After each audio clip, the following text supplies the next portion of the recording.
زين هتعملي إيه بالطوب ده كله؟ هتضرب دمدم بالطوبة؟ طب ليه؟ عشان اعورك بالطوبة في دماغك؟ طب كل ده طوب هتضربه بيه؟ لا كله؟ لا حرام.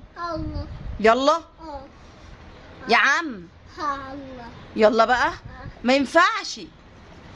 خلاص معلش. هتحطه في الارض؟ بعد ما تحطه في الارض هتعمل ايه؟ لا هتداول الارض. هتداول الارض.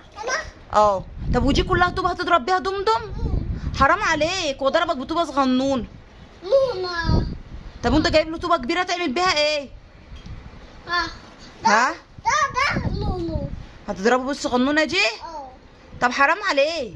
طب معلش يا اينو، معلش قوم بقى طلعه، معلش حقك عليا انا، متضربش دمدم بقى.